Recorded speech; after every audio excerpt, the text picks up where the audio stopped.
In July 1955, Pan Am Flight 914 left New York City Airport en route to Miami.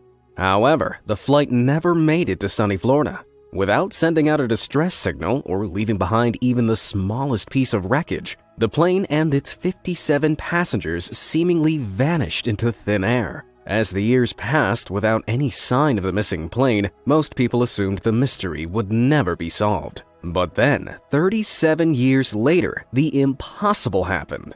Grab your popcorn and stay tuned to find out exactly what that impossible occurrence was, alongside a whole host of other eerie, mysterious voyages.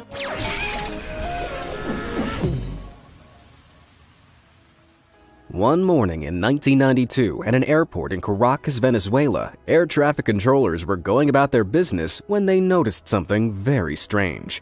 Even though their radars showed an empty sky, they could clearly see a plane hurtling in the direction of the runway. As it got nearer, they noticed that this plane was old-fashioned and propeller-driven, a model that hadn't been used in years. Air traffic controller Juan de la Corte immediately made radio contact with the pilot and asked him to identify the mystery plane. The pilot replied that this was Flight 914, ready to touch down in Miami. When Juan informed him this was an airport in Venezuela, the pilot was horrified. He'd somehow traveled 1,200 miles away from his destination. And things were about to get even weirder. When the plane landed, witnesses could see passengers pressed up against the windows, wearing strangely old-fashioned clothing and staring in confusion at the modern aircrafts on the tarmac. After a long silence, Juan's radio crackled. In a hoarse voice, the pilot of the mystery plane asked him to confirm the date. Juan told him it was May 21st, 1992. As he spoke, he could hear the pilot breathing fast, clearly distressed. Moments later, the pilot flung open the cockpit window and began frantically waving away the ground crew, screaming that he needed to leave. As he waved his arms, something fluttered down from the clipboard he clutched in one hand. But before anyone could react, the plane was in motion. The aircraft crew watched in shock as, mere minutes after it had happened, the mystery aircraft sped off down the runway before climbing away into the clouds. Juan ran down to the tarmac and picked up the document that had fallen from the pilot's clipboard. To his shock, he saw that it was a calendar dating from 1955. In the aftermath, aviation officers were able to surmise that this unexpected runway visitor was indeed the mysterious Flight 914 that had disappeared back in the 50s. But even after a thorough investigation, they couldn't make any sense of the plane's sudden reappearance. And as for the plane itself, it was never seen again. So, how can we explain the time-traveling plane? The most popular theory among fans of this tantalizing tale is that the plane accidentally entered a wormhole through time and space, transporting it somewhere else 37 years into the future. If you think that sounds crazy, it's worth noting that the scientific theories of scientists like Albert Einstein and Stephen Hawking mathematically support the idea that wormholes could potentially exist. But how? Well, imagine space and time as a sheet of paper with a point marked at either end. Usually, you'd only be able to travel through those points by moving along the paper. But if you fold the paper in half, bringing the points together, that's a much quicker way to travel between them. This is how a wormhole theoretically works. A space-time bending shortcut through the cosmos that connects two distant points of space and/or time together. While no one's really sure how a wormhole could come into existence, nor has anyone ever actually observed one, could this theory explain the mystery of the time-traveling plane? Before I reveal the truth, if you think wormholes were behind this mystery, click that like button. If you're skeptical, hit that subscribe button. And with the fascinating content I post daily, doing both is an equally good choice. Done? Great. Now let's find out the truth. As it turns out, the real explanation doesn't require complicated physics to work out.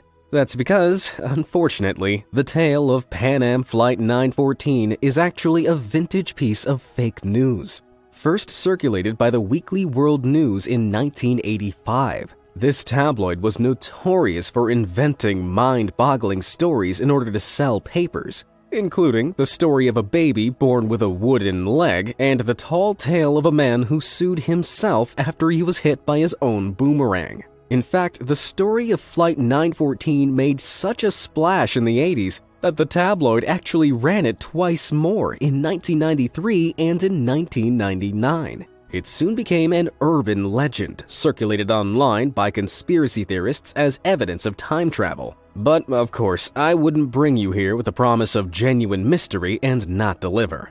While the case of Flight 914 turned out to be a hoax, that's not to say our world hasn't seen its fair share of voyages that took a turn toward the unexplainably bizarre. Stay tuned to find out just how peculiar some real examples of this type of thing are, because sometimes truth is even stranger than fiction. Bizarre Bermuda.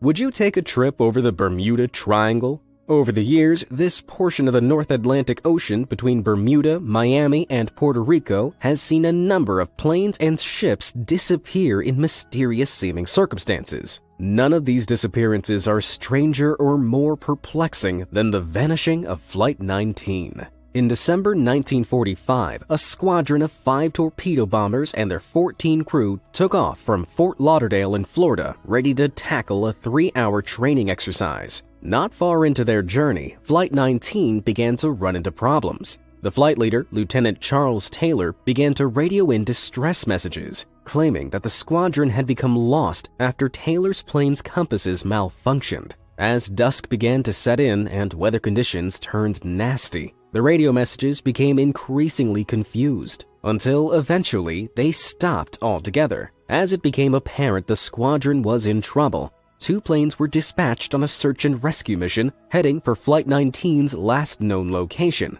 a point over the Bermuda Triangle. Only 1 rescue plane made it back. The other plane, which was carrying 13 men, disappeared from radars within 20 minutes of takeoff and, along with the original Flight 19 crew, was never seen again.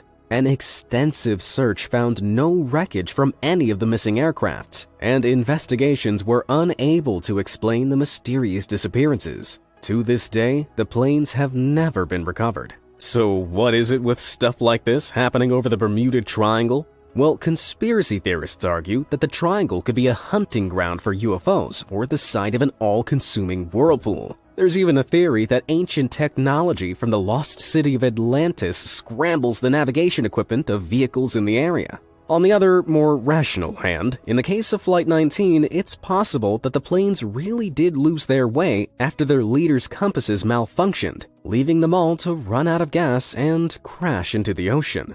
After all, compasses in the 1940s weren't invulnerable to errors, especially considering the significant electromagnetic fields that can build up around planes in stormy weather. Some also theorize that, in the low visibility, Taylor may have mistaken the Bahama Islands with the Florida Keys, causing him to accidentally direct the flight further out to sea rather than back towards land. And as for the rescue mission, the planes were Martin PBM Mariners, which had a known tendency to build up flammable fuel vapors. A nearby tanker reported seeing flames near the spot where the rescue plane vanished from the radars, suggesting that it may have exploded due to these flammable vapor buildups. What's more, scientists have long disputed the idea that the Bermuda Triangle is really the mysterious vanishing vortex that it's cracked up to be. Despite its reputation, actual accident statistics suggest that disappearances in the Bermuda Triangle don't happen more often than in any other comparable region of the Atlantic Ocean.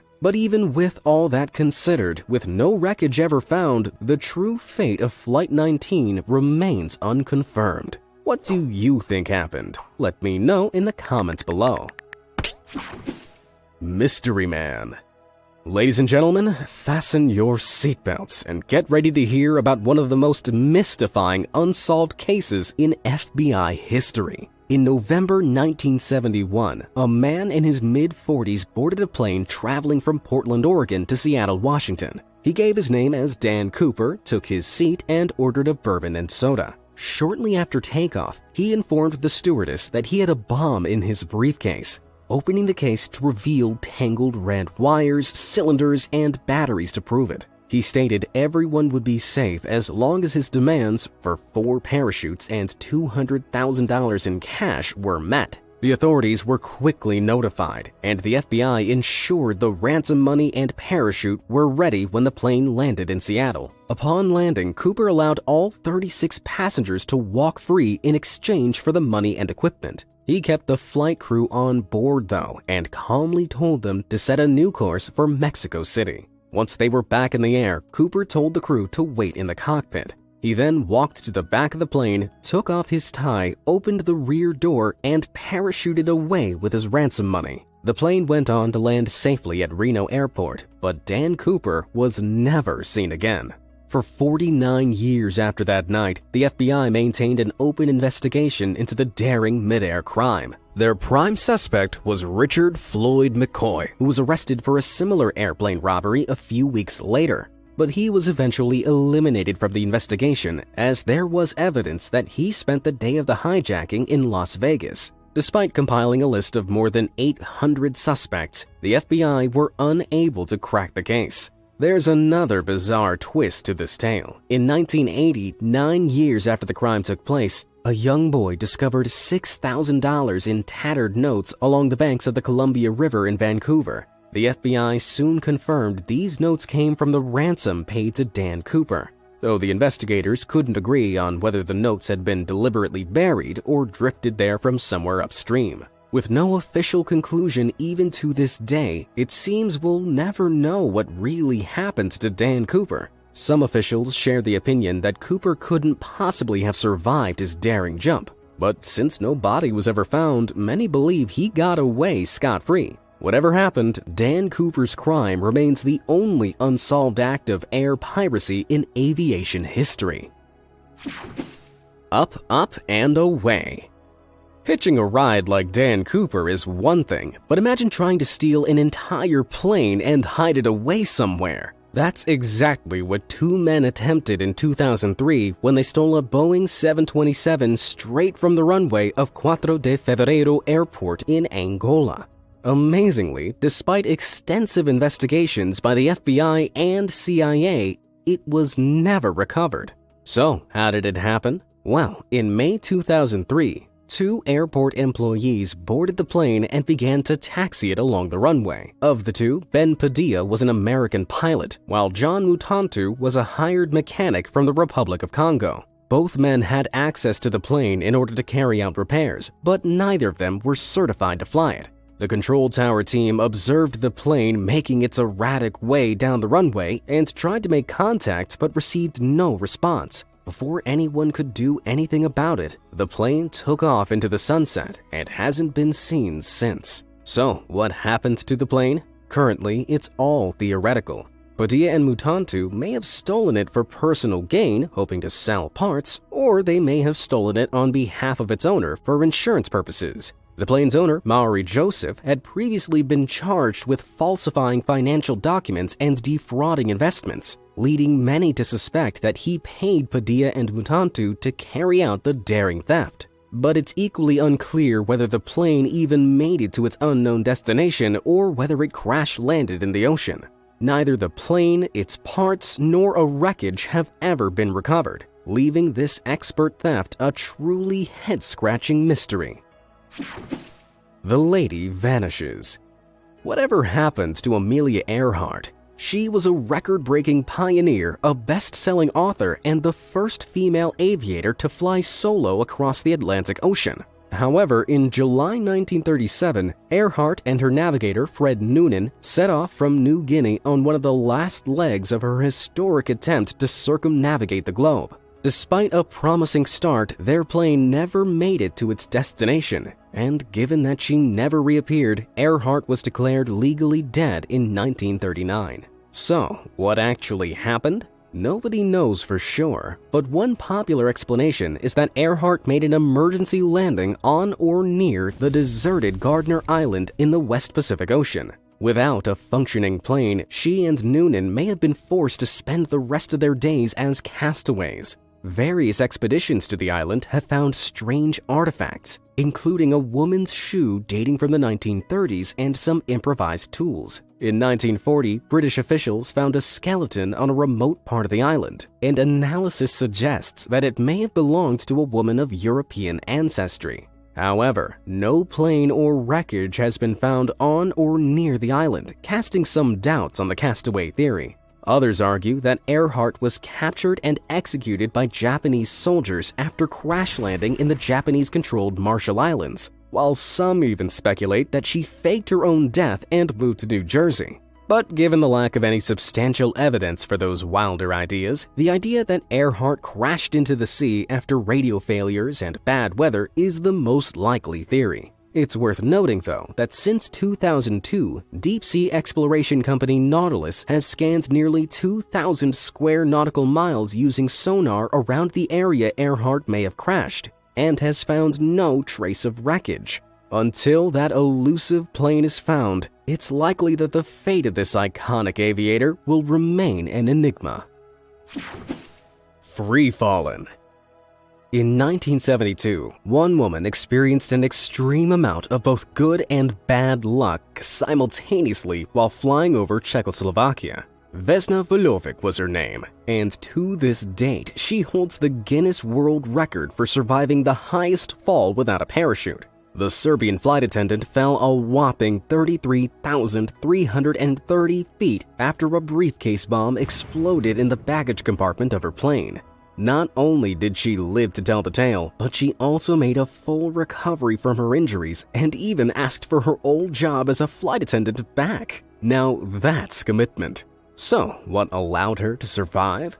Well, aside from a heaping portion of good luck, Vesna was trapped behind a food cart in the rear part of the aircraft when it exploded. While most of the other passengers were sucked out of the plane immediately after the explosion, Vesna remained wedged in place. The tail section of the plane then plummeted to earth and landed on a wooded mountainside in Czechoslovakia, where the trees and thick blanket of snow cushioned its fall. This slowed the rate of deceleration on impact, slightly lessening the forces acting on Vesna's body.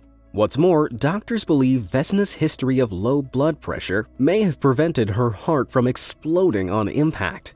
Think of how a fully inflated balloon could easily pop under a little added force, whereas a half-inflated balloon has some room to compress. Because Vesna's heart and arteries were under less pressure, it reduced the chances of her heart rupturing during the impact. Pretty crazy, right? Soon after the crash, a nearby villager heard Vesna's cries for help, and she was taken to a hospital. She spent days in a coma, suffering from broken bones and temporary paralysis from the waist down. But miraculously, Vesna soon made a full recovery and became a national hero and celebrity. Although she never recovered her memories of the crash. Perhaps that's for the best. Secret Stowaway. In April 2014, 15-year-old Yahya Abdi embarked on a truly bizarre journey which stumped air travel officials and doctors alike. He'd run away from his California home in order to board a plane to Ethiopia, where he hoped to visit his mother. Without a ticket, the daring teen climbed over the fence at San Jose Airport, chose a plane, and clambered into the wheel well. What happened next was terrifying. The plane, which was bound for Hawaii, took off, traveling for 5.5 hours and ascending to an eye-watering height of 38,000 feet. Abdi had to contend with extremely low oxygen levels, below freezing temperatures, and the eardrum-shattering boom of the engine. He stayed conscious for long enough to watch the plane climb over the clouds before passing out for long sections of the journey. When the plane arrived in Hawaii, onlookers were shocked to see a young man stumble out of the wheel compartment and weave his way across the tarmac. His survival in those extreme conditions left doctors dumbfounded. One possible explanation is that Abdi's body became so cold during the flight that his blood flow and metabolism slowed down significantly, reducing the amount of oxygen required in his cells. His body likely began slowing or stopping unnecessary functions, causing him to pass out, but ultimately keeping him alive. Now, before you get any ideas, stowing away on a plane is not a great way to save money on your next holiday. experts agree that the odds of survival are tiny, as the temperature at the heights that Yahya traveled at can drop lower than -80 degrees Fahrenheit. And that's assuming you're not crushed by the wheel when it draws up into the plane. All things considered, it's probably best to book your seat. The Ghost Ship. Not all cases of peculiar, mystifying journeys take place in the sky. Some of the most puzzling of all have occurred in the ocean. The story of the Mary Celeste, for example, has puzzled the world for over 100 years, and it's guaranteed to shiver your timbers. The brigantine ship left New York in November 1872 with 10 passengers on board. 8 days later, it should have arrived in Genoa, Italy. Instead, it was spotted floating east of the Azores, a group of islands in the North Atlantic Ocean. A party was sent to offer help to the Mary Celeste, but when they reached the boat, they realized something wasn't right. The crew's personal belongings were untouched, the cargo was intact, and the ship was stocked with enough food and water to last 6 months, but not a soul was on board.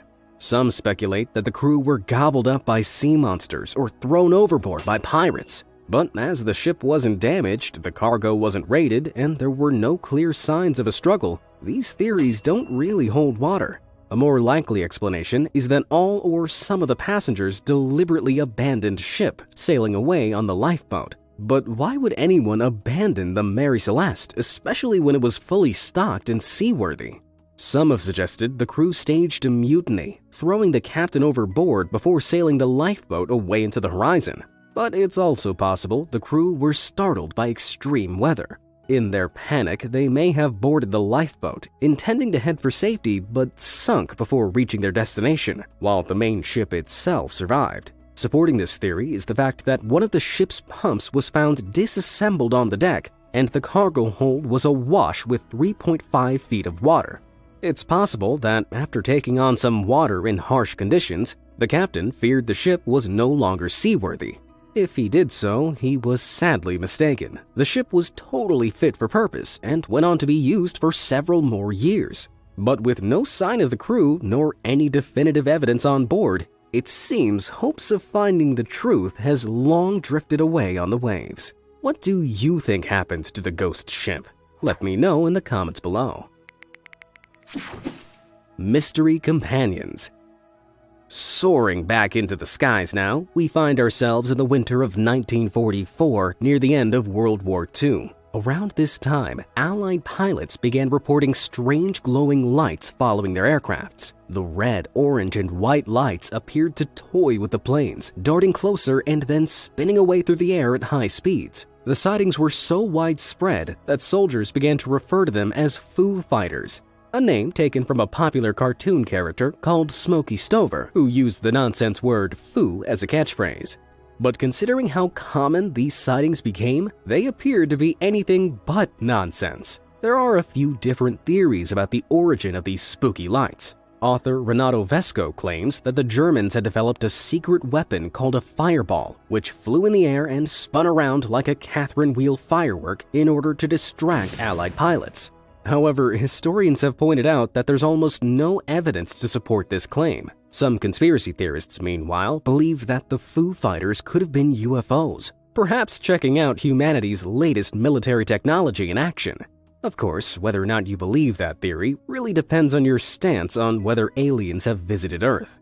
A more universally palatable explanation, however, involves a weather phenomenon known as St. Elmo's Fire, and is arguably just as fascinating.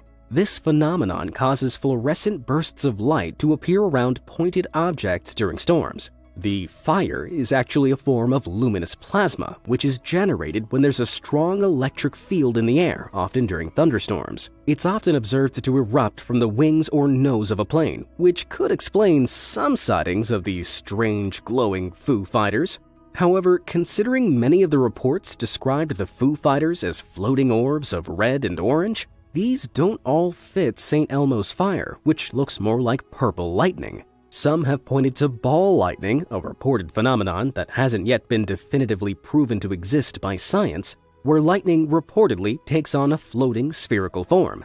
This would certainly fit the bill, but until we properly determine whether ball lightning is a real phenomenon and learn how to study it, it seems a satisfying explanation will remain floating just out of reach. For now, we'll just have to listen to the band of the same name if we want our fill of Foo Fighters. What are your wildest theories to explain some of these bizarre incidents? Let me know in the comments below, and as always, thanks for watching.